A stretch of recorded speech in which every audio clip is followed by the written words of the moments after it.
Anything I should know about the cabin at the top of this hill? Hello? Okay, then.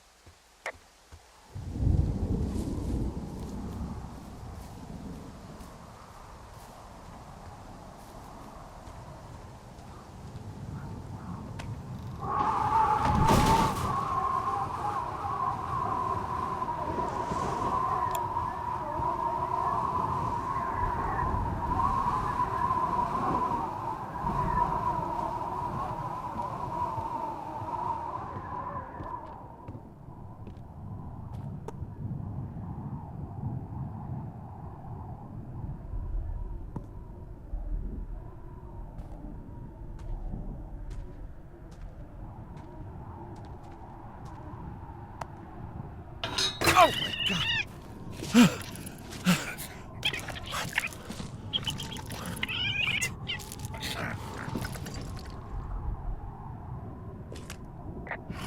Holy crap, I think I might have just gotten rabies.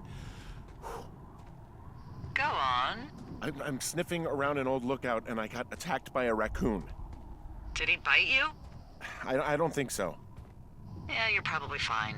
Wait, is the lookout you're in burned to a crisp and filled with raccoons? Apparently. Ooh, Hawk's Rest. Yeah. Okay, I see what you're doing. What do you mean? I just like to stay out of haunted places myself. Okay, go on. Out with it.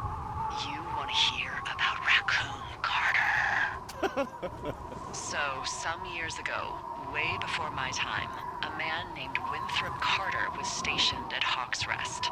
He was an angry loner. The story was he lost his life savings betting on horse fights. Horse fights? In Mexico. So he did what a lot of us do in times of trouble. He signed up with the Forest Service to watch for fires. His first night in his lookout, there was a break-in, and the break-ins didn't stop. Finally, one night he awoke to find someone in his lookout. He reached for his hand axe and threw it at the figure, and just before the axe killed its target, he heard a small voice cry, "Help!" What was it? A raccoon. Oh, of course. See, back in these days, the Forest Service wasn't so good about dropping off food and supplies, and, well, Carter was hungry. So he did what anyone would do. He skinned and ate it.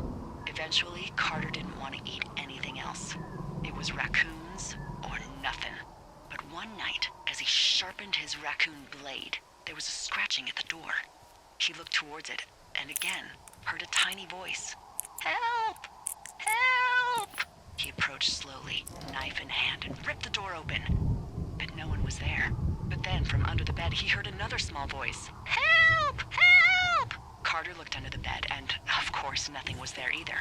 So, startled but believing he was just tired, Raccoon Carter went out hunting, and for the first night in months, came up empty. Now, in bed, his stomach rumbling, he hears the voice again. "Help! Help!" And now, he wonders if it's coming from inside of him. But then, a figure appears at the edge of the bed.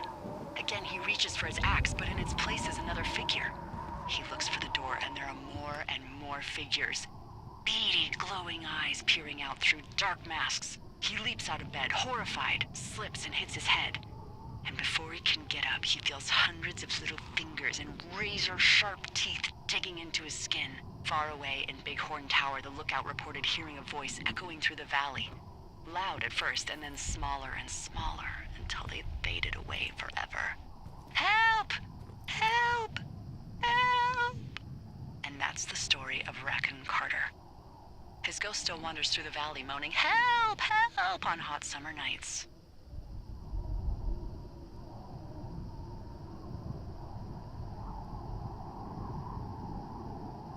So, if Raccoon Carter died, how do we know this story? They found his body ripped to shreds by raccoons. And Hawk's Rest was filled to the brim with raccoon pelts. It's probably what caused the fire. That doesn't make any sense. Does anything, Henry?